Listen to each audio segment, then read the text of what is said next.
Welcome back after the break.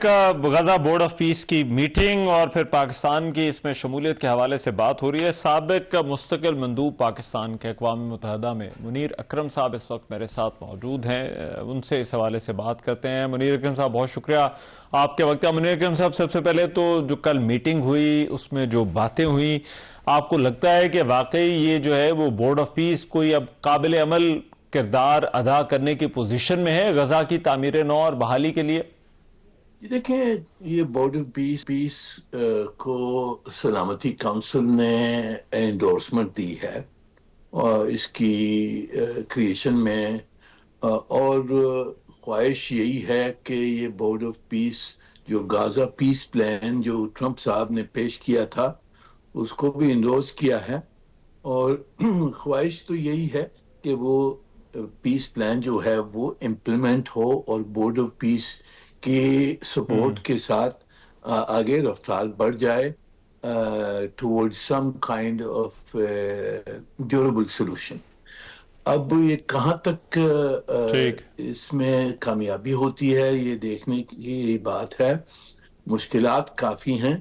आप जैसे जानते हैं कि सीज फायर की इम्प्लीमेंटेशन में भी बहुत सारे मुश्किलात हैं। इजरायली सीज फायर वायलेशंस जारी हैं और जो इजरायली पॉलिसीज जो वेस्ट बैंक में हैं वहाँ जी। एनेक्सेशन जारी है।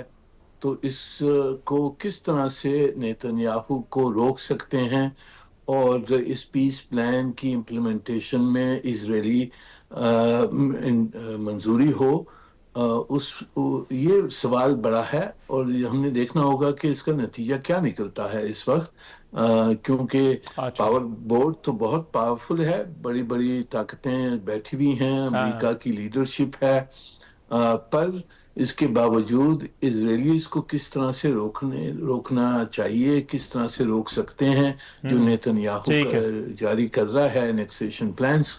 तो उस पे सब चीज जारी होगी कि किस तरह से ये पीस प्लान इम्प्लीमेंट होता है ठीक है। बावजूद इजरायली पोजीशन के।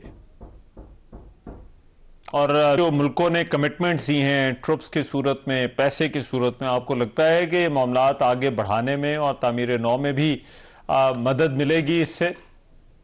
जी देखें, जब तक के सीज फायर की पूरी अमल नहीं होता है, इजरायली वायलेशन जी। जारी रहती हैं, हमास की डिसआर्मामेंट नहीं होती है, तो एक कोई जंगी माहौल जो है वो खत्म नहीं होगा। तो सब में पहला कदम जो हमने लेना है वो पीस प्लान को इम्प्लीमेंट करने में वो है कि सीज फायर को मुकम्मल किया जाए, इजरायली विद्रोल हो, जो आधा गाजा पे इजरायली कब्जा अब तक है तो इजरायली विद्रोल हो, और हमास की जो ट्रांजिशन है कि वो अपने हथियार छोड़कर और जो पैलेस्टीनियन अथॉरिटी की एक टेक्निकल हुकूमत होगी, वहाँ टेक्निकल गवर्नेंस होगी, ये वो मान लें। ये पहले स्टेप्स हैं। इसके बगैर यानी कि ठीक है। रिकंस्ट्रक्शन की तरफ हम नहीं बढ़ सकते हैं। और जो इंटरनेशनल फोर्स, जो बिल्कुल इंटरनेशनल ठीक। सिक्योरिटी फोर्स का जो जो मामला है, जी। उस पे भी मेरे ख्याल में जो मुल्कों ने कहा है कि हम ट्रूप्स देने के लिए तैयार हैं, पर अब तक उन्होंने ये पूछा है कि जी इस इन ये जो फोर्स होगा इसका मैंडेट क्या होगा। हम्म। अगर इसका मैंडेट होता है अच्छा। कि जी आप सिर्फ सीज फायर की ऑब्जर्वेशन देखें, ह्यूमैनिटेरियन असिस्टेंस दें वगैरह, जो क्लासिकल पीस कीपिंग जैसी होती है यूएन की, तो वहां तक तो ठीक है। पर अगर इस फोर्स का ठीक है। से ये ख्वाहिश हो क्योंकि जो ये हमास को डिजाइन करें और सिक्योरिटी बिल्कुल मुकम्मल रखें, तो मेरे ख्याल में वो मुश्किल हो जाएगा मुसलमान मुल्कों के लिए कि अब उनके ट्रूप्स इस्तेमाल करके हमास को डिजार्म करना बड़ा मुश्किल काम होगा, और जिससे बहुत सारे मुल्क झिझकाते हैं। और हमने भी देखना होगा कि ये मैंडेट क्या है ट्रूप्स की कमिटमेंट देने से पहले।